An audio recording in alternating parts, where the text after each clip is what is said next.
Hello guys, welcome back to my channel The Fulfilment. I am Asik Iqbal. Today I am going to explain the background, theme and also the important questions on Kubla Khan, a fascinating and as well as puzzling poem composed by Samuel Taylor Coleridge. Before going to discuss elaborately, I request all my dear students and audience and viewers who have come for the first time, please subscribe this channel to get videos on English literature, language and motivation.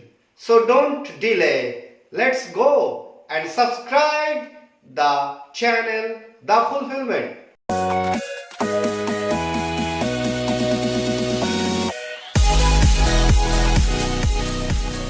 So my dear students, please look at the whiteboard. Kubla Khan, a fascinating and puzzling poem. Why it is a fascinating poem?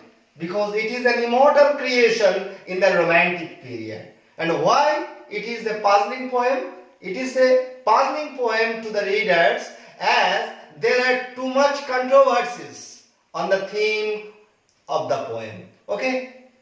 And I will discuss on this matter.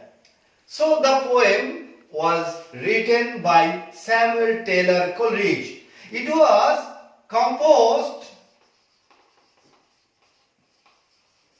in 1797 and it was published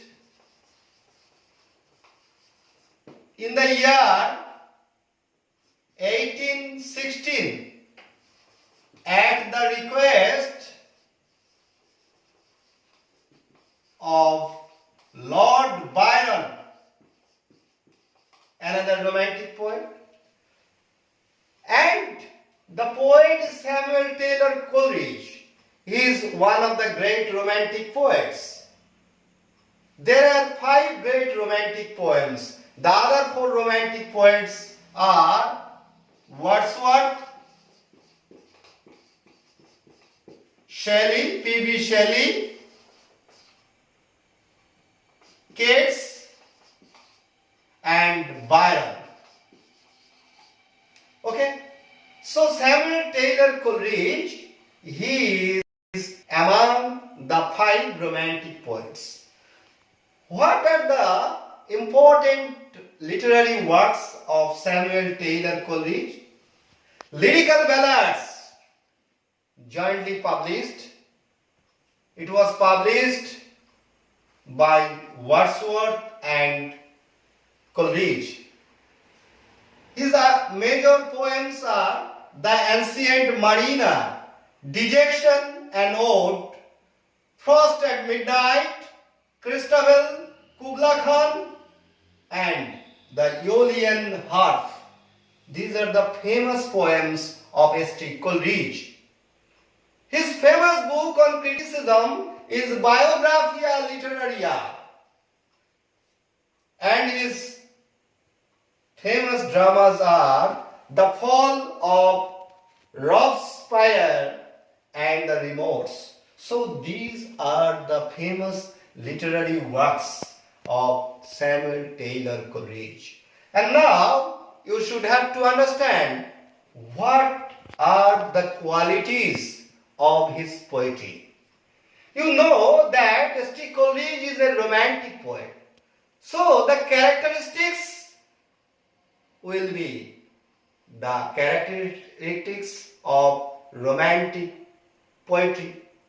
What are the qualities of romantic poetry? Number 1, love of nature, love of nature. Number 2, love of melancholy.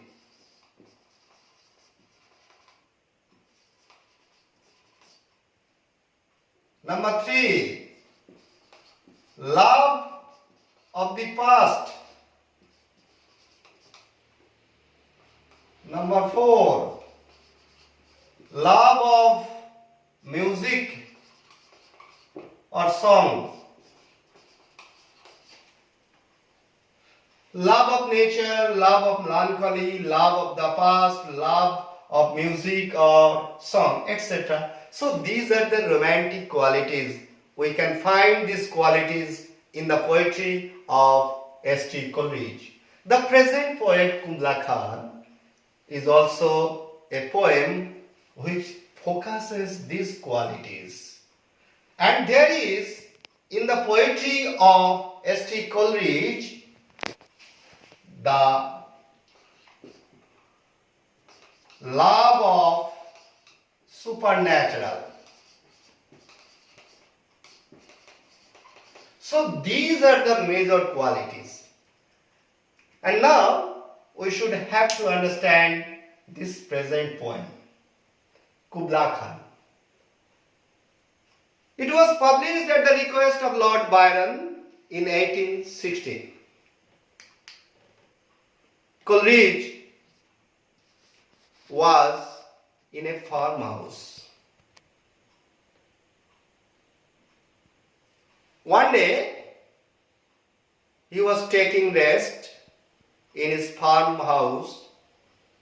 Before taking rest, he ate opium.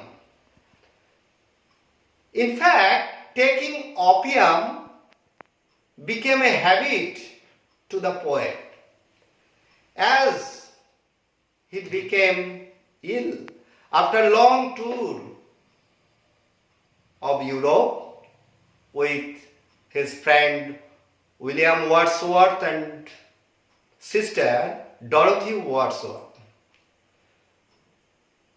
By suggestion of the doctor, firstly he took it as painkiller, but gradually it became the habit. So after taking the opium, S.T. Coleridge took rest. And before taking rest on his bed in the farmhouse, he was reading the portion of a book written by Purchases. The book was Pilgrimage, a book on voyages, where he was reading, "In Janadu did Kubla Khan build that stately palace." And by reading, he fell asleep and he saw a dream. In his dream, a poetry arose in his mind. After getting up from his drowsy mood, from his slumbery state of mind, Coleridge tried to write the dreamed of poetry, but unfortunately at the very time a person on business from Porlock interrupted the poet and the vision was completely lost. After the conversation with the person for an hour, he again tried to write the poem, but total poem was not written, was not memorized. Coleridge called his poem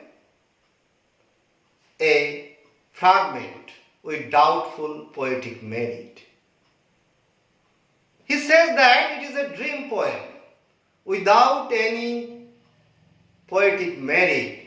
It is a dream poem of psychological curiosity. Coleridge's modesty has given rise to an unnecessary controversy, for the poem is neither a fragment nor without poetic merit. Though it was composed in a dream induced by opium, the poem is not about the unsubstantial elements or airy nothings. it has a meaning also. Though it would be mistake to restrict it into a precise interpretation. It is a poem belonging to a nebulous region between dreaming and waking, a region that can only be visualized through dreams and concretized through symbols. Humphrey House says that it is a poem about poetic creation. Wide and varied as the interpretations may be, there is no denying the fact that the poem has a theme. The poem has a meaning, and that should be understood through images and symbols. Coleridge uses images to realize what is temporal, and mostly symbols to realize what is eternal. The images are very vibrant. Now, I have to discuss on the images and symbols. But to analyze the symbols and images, I have to focus on the title of the poem. The title of the poem is Kubla Khan. Who is Kubla Khan? Kubla Khan is the legendary hero, the grandson of Genghis Khan. Okay, the grandson of Genghis Khan, who ruled for a long period, who was the emperor, Mongolian emperor. He completed the subjugation of China and built the great city Peking. Xanadu was his summer capital. Whose summer capital? Kubla Khan's summer capital. The title may appear to the readers that perhaps the poem is about this great legendary hero. But in fact, it will be a matter of misleading, because the poem is not saying about more of the Kubla Khan, legendary hero, but the poem focuses on Kubla Khan's royal palace. In fact, Kubla Khan symbolizes power, stamina, and that's why the title is Kubla Khan. If you want to know clearly the meaning of the poem, line by line, you should follow another video that I will upload in this channel very shortly. But for having an idea, I am going to focus on the major portion of the images and symbols. The poem is written in two parts. The first part and the second part. In the first part, at the very beginning, there are 11 lines. Then 12 to 30 lines. Then 31 to 36 lines. And lastly, there are 18 lines. 18 lines. For understanding better, you should have to understand the images of these four sections. The first 11 lines describes Kubla's royal pleasure dome. The paradisal landscape where Kubla decreed to build his pleasure dome. It is a landscape of fertile ground, full of scented trees, shining spots of foliage, and forests, rivulets. So this is a paradisal landscape that has been concretized by virtue of the poet's sensuous perception. So this is vivid and concrete. Next 12 to 30 lines does not seem like the paradisal landscape. In the lines 12 to 30, there is a transition from the paradisal landscape of Kubla's royal place to that of a place which is a romantic chasm that indicates a fearful, mysterious situation. So, these lines describes the romantic chasm, evoking fearful, dread feelings. And in this place, a woman is wailing for a demon lover under the strange light of the moon. So the place is so mysterious. It at once flings open the doors of the medieval ages. There is the touch of supernaturalism. There is a note of unsubstantial airy things. So, like other great poems of Kubla Khan, like Christabel, the ancient mariner, here is also the touch of supernaturalism. And from the romantic chasm, a mighty fountain is forced to burst, and it takes the shape of a river, Alf. The very name has been taken from Alpheus. It runs for some time, then it meets with the dark sea. So all these descriptions are in these lines by virtue of the images. The images are very vibrant. The fountain symbolizes the uncontrolled energy. Okay? Then, lines 31 to 36 add nothing new. Only the paradisal pleasure dome of Kubla is reflected in the water of the river. So, the image of these lines just adds the two sections, that is first 11 lines and 12 to 30 lines. It is a conjunction between these two parts. Then, last 18 lines. That is totally a different imagery.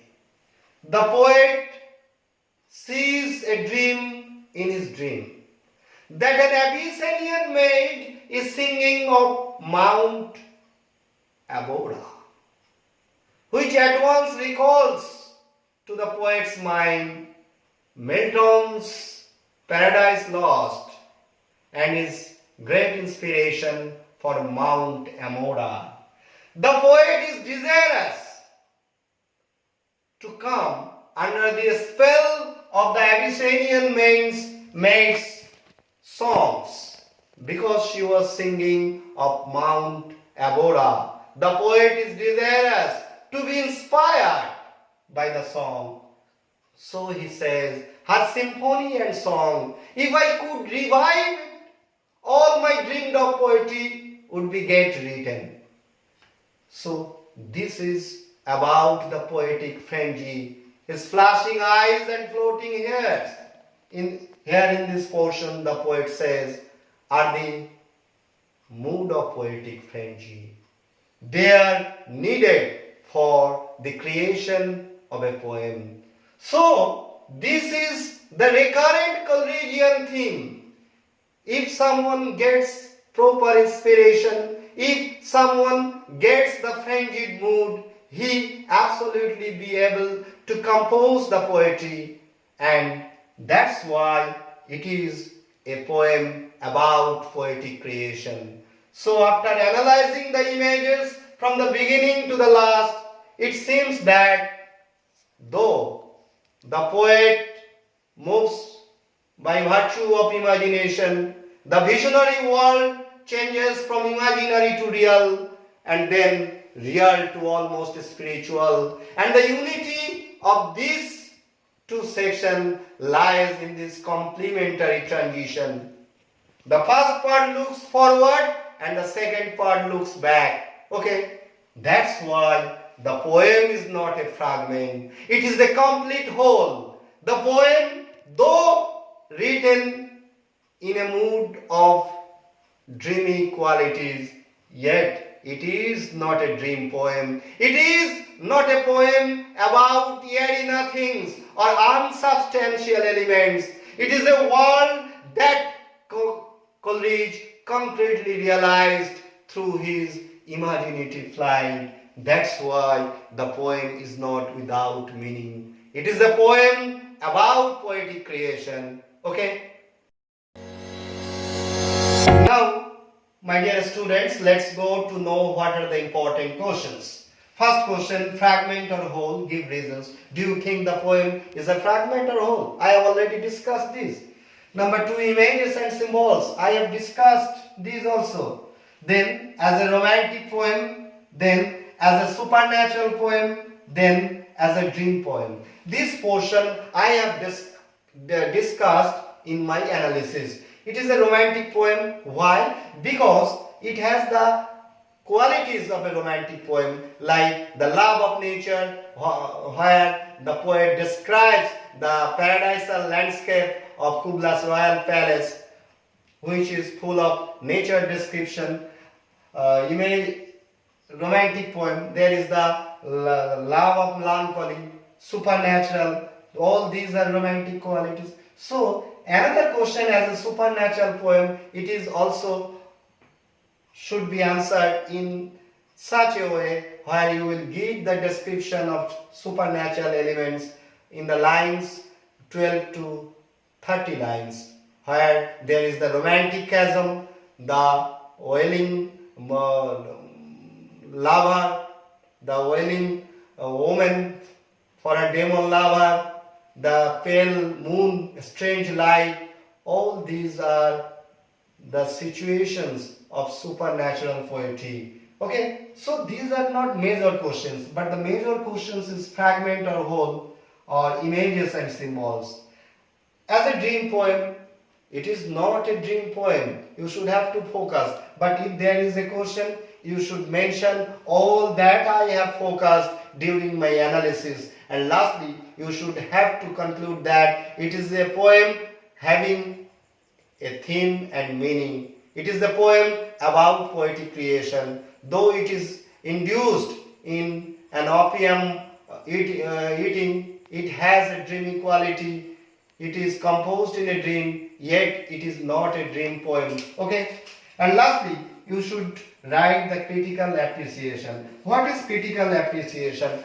Up to this portion, what I have discussed, if you assemble all these, that will be the critical appreciation. So, you should have to prepare a general note, that is fragment or whole, imagery or symbols, and critical appreciation. All these three items, if you assemble, it will be a general note, and you will be able to answer to all kinds of questions. These are the long questions, but universities set some explanatory questions or short question from the lines of this poetry, and I will upload a video containing line by line analysis of the poem, and if you go through that video, you will be able to answer all types of explanation. So my dear student, this is the end of the video. If you like this class, if you like this video, please like it, share with your friends and write your comments. And those who have come for the first time, please subscribe this channel, The Fulfilment. All the best for you. Thanks.